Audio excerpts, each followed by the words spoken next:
$1 billion. I'm not giving it. You get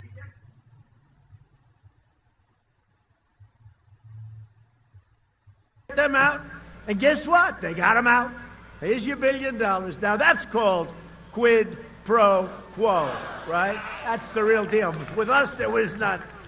They made it up. Remember when Schiff made the phony speech? 8 times he said the same thing.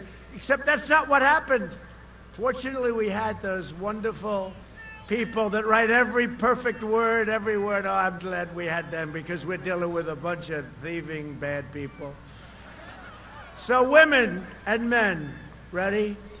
Would you rather have a woman on the Supreme Court or would you rather have a man? Ready? A woman or a man? So, would you rather have me choose?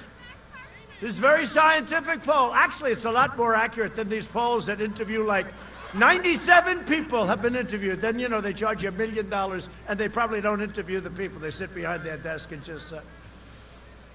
Would you rather have a woman on the Supreme Court? Yes, woman, yes.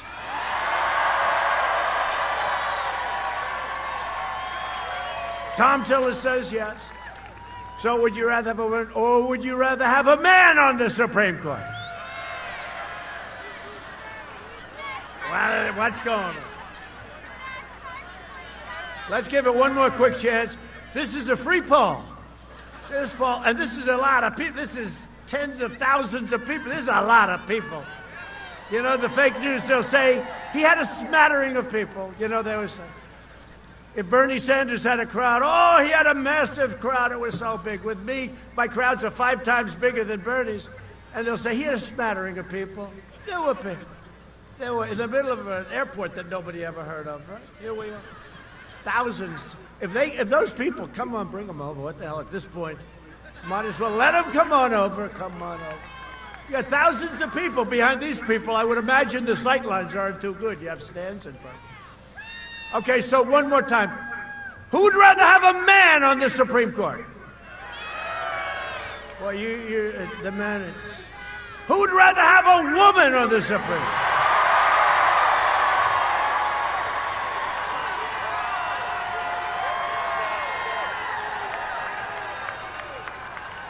Now tomorrow, like fake news CNN, he was playing games with the United States. It is a terrible thing he has done. No, I'm just taking a poll, please. And by the way, that's a very accurate poll, because that's the way I feel. It will be a woman, a very talented, very brilliant woman. Who I haven't chosen yet, but we have numerous women on the list. I built this incredible list of brilliant people. And we're asking for Biden's list. He can't give it. You know why? Because if he ever gave a list, he'd either put somebody in the left middle, which would be okay, you could get votes, or he'd put somebody, which is what he's going to choose, so far left. Now, if he did the left middle, he loses his entire left coast, right? And if he loses the left coast, that's the end of his election. And last time, remember how many people I got from Bernie because of trade? A lot of the Bernie people vote for us because Bernie's right about one thing, trade. But Bernie took a bad defeat, didn't he? It was a bad loss. He's one of the most gracious losers I've ever seen. He is. All Elizabeth Warren Pocahontas had to do is leave. If she left before Super Tuesday, Bernie would have won every one of those states. But they split up that vote. That's too bad, but we have Sleepy Joe. We'll see how that works out. I think it's working out pretty good. You know, we were winning so much we could have called off the election. We were winning by so much. And then the plague came in from China, and in many ways I had to go back to work, but I had to go back to work on this one too. And now we're going up and up and up, and we're winning all over the place.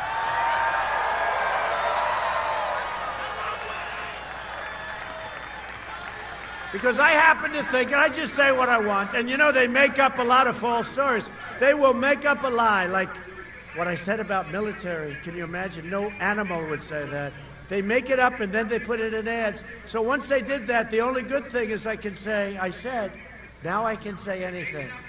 He is the worst candidate, the dumbest of all candidates. But he was dumb in prime time, as told to me by a senator from long ago. Said, who's the dumbest in the Senate? Who's the smartest in the Senate? The smartest is, I won't tell you, but the dumbest is Joe. I said, who's Joe? He said, Joe Biden. That was 25 years ago. That was in prime time. He is the worst candidate in the history of presidential politics. If I lose to him, I don't know what I'm going to do. I will never speak to you again. You'll never see me again. No, how do you lose? He is, honestly, Jeff, I go up and these guys are grilling me all the time. Stephanopoulos grill. It's okay. It's all right. It's okay. I think it came out very well. It comes out well. You have to be able to answer. They're very weak compared to some of the foreign people that we deal with from foreign countries, and leaders of foreign countries. But I say, he's always using a teleprompter. I don't care if he uses a teleprompter. You know what bothers me? That means the fake news is giving him the questions. Because they're giving him, so that's what really, they never gave me the questions. If I ever said, I want, in fact, I'm going to say it now. I want from now on you to give me the questions before you ask me. And I'm going to read the questions off the teleprompter. And the questions are so easy. Did you see Anderson Cooper? He's a nice guy. He's interviewed me over the years, a lot. But he's a tough interviewer. Did you see those softballs? What do you think? Donald Trump is a very bad human being. Do you agree with that? Yes, I do, Anderson. Okay. No, I've never seen softballs. And actually, they're getting hit by it. They're getting hit by it. It's just a terrible thing. I mean, this is a guy, I used to call him 1% Joe because he ran numerous times and he could only get 1%. In fact, he actually had 1% with an arrow pointing left. That means less than... Now he's shot. He's like got half of his head left, and he's out. Think of it. He's totally shot, and he ends up getting the nomination. He couldn't get it in prime time. What the hell is going on with the world today? What's going on? What's going on with the world, Mark Meadows? Unbelievable, Meadows. Oh, boy. He's a smart guy, Meadows. Great, great guy. North Carolina. In just 3.5 years, we obliterated the ISIS caliphate. Remember when I had it down to 99%? They said, you got to finish it. I said, let somebody else finish it. And we went and we finished it. We fixed our disastrous trade deals, which we have. China's now paying us billions and billions of dollars. But, I view it differently now. I view China much differently now. After the plague came in, I view it differently. And we brought your jobs back home to North Carolina and our country.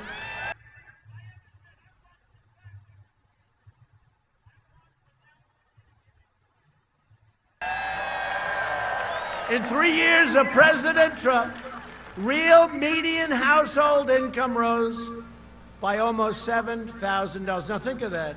3 years, right? Achieving the highest median income in the history of our country. This is in 3 years. Under 16 years of Presidents Barack Hussein Obama. Ladies and gentlemen, is President Barack Hussein Obama. Or is Rush Limbaugh, the great... How great is Rush? Do we love Rush? As Rush Limbaugh would say, Barack Hussein Obama. You ever hear Rush? Barack Hussein Obama. Rush is great. He's doing well, too. He's great. He's a tough guy. We love Rush. We love you, Rush. He watches every one of these shows. He supported me when I came down with our great First Lady. I came down the escalator. I made a speech. I didn't even have a speech right. I had to wing it. The winging speeches are the best ones, like last night. But Rush said, I like that guy. I never heard that before. The wall, we're going to have secure borders. We're going to make new trade deals that are like sane. We're going to do all the things. We're going to rebuild our military. We're going to have a strong country again. We did so many things, and Rush heard this. I didn't know Rush. I mean, maybe I met him once, twice, for 2 seconds. And he became an instant fan of Trump. And he was for a long time before I even got to know him. And he's been so important. He's the king. 39 million listeners. There's nobody like him. Try sitting down for, 3 hours, and just talking with everyone, like 39 million people, often. Try sitting, we love Rush, I love Rush too, but listen, try sitting down with a radio show with millions and millions of people listening and talk for 3 hours without phone calls. You know, phone calls are easy. Hey, what do you think of this? What do you think? Just talk. Talk. And everybody finds it fascinating, and it is fascinating. I wish I had time to listen more often. It's a little tough as president. But everybody finds it fascinating. And we gave Rush, because he's such an important person and done such an incredible job, the Presidential Medal of Freedom in Congress. And Catherine, his wife, is great. What a couple. What a great, but Rush has been unbelievable. He's so on our side, and he was from literally day one, right from the beginning. And we don't have to mention Sean and Laura and so many others. We don't have to mention Lou, the great Lou Dobbs, right? I mean, Lou Dobbs said, you know, Lou started years ago, and he liked us from the beginning. He said, Donald Trump is going to be a very good president. Okay, that was the first little time. Then he went, Donald Trump, yeah, Donald Trump. I love Donald Trump, but he's the best since Ronald Reagan.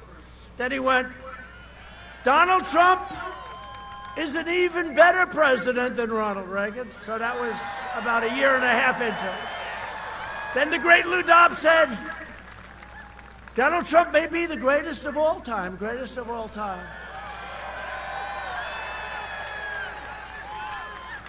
And then somebody said, could I ask you, Lou, when you say the greatest, does that include Abraham Lincoln and George Washington? He said, absolutely. He's now the greatest of all time, so we love Lou Dobbs. Lou Dobbs is great. Go out and buy his book. His book is great. But we have great support. We have great support. Tucker's been very good lately, I have to tell you, Tucker's been very good. Tucker Carlson, he's come a long way. He's actually, you know, the whole thing with faking around with our whole history. He's very strong in that. We took care of that very powerfully, very powerfully. We signed an executive order. We fired a lot of people that were talking about cancel culture and a lot of fake stuff, that were getting paid a lot of money, that were here for a long time. Under 16 years of Presidents Obama and Bush, the median income only rose $2,900. Now think of that. So 3 years, it went up 7,000. 16 years, it went up less than 3,000. I'd say that's a big difference. And that's not including energy, because look what you're paying for your gasoline now, right? Remember those days? Remember those days of $5? You said, let's get rid of that big truck. Now you're all buying bigger trucks than they ever thought possible. Because, you know why? Because gasoline is so damn cheap. Right? Remember the $5 days? Now you're at below $2 a lot, right? Below $2. I mean, they're seeing numbers that nobody believes. It's all good stuff. And we're energy independent. So many things have happened. If you add $4,000 or $5,000, so you're talking about by $11,000. You got to add the energy. I said to my people, put the energy in. Well, I don't know if it's right. I said, do me a favor, just put it in, okay? In my first 3 years, we lifted 6.6 million people out of poverty, the largest poverty reduction of any president in American history. We built the greatest economy in the history of the world. And now we're doing it again, and we're doing it very rapidly. This is a super V. You know, they said, oh, I don't know, V is going to be very hard. No, this is a super V. We will deliver a safe and effective vaccine this year. It's already in very good shape, very, very good shape, in a matter of weeks. We will end the pandemic from China. We will end our plague from China. And next year will be one of the greatest years in the history of our country. It's heading that way. You see it. If you take a look, automobile manufacturing, housing, retailing, they're all setting records. They're through the roof. Hard to believe, actually. During the rounding the corner, when I say rounding the corner, they go crazy. They want to keep it going as long as possible. If you say anything positive, they say, he's not telling the truth to the American public. I am actually telling the truth.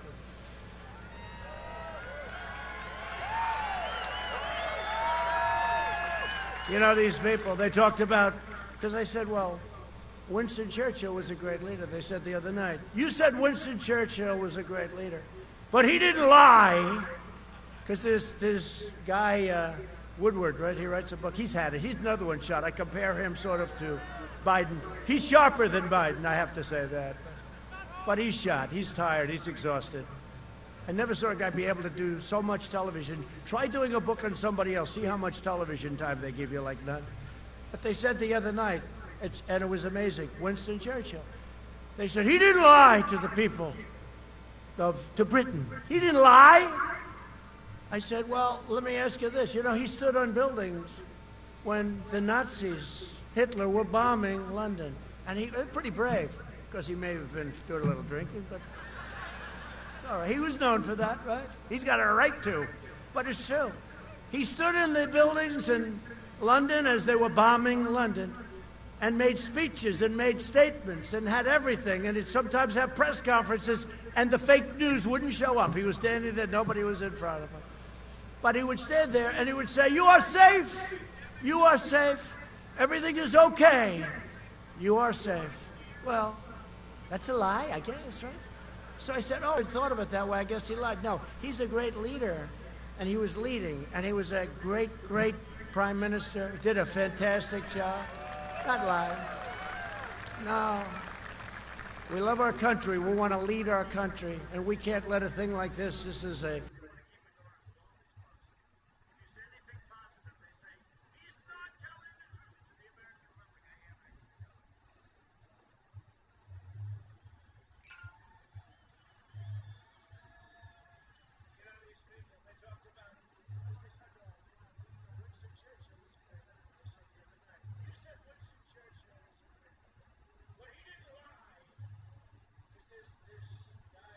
horrible, horrible thing that happened to the world that happened. Should have been stopped in China. They stopped it from going into the rest of China. Should have been stopped in China.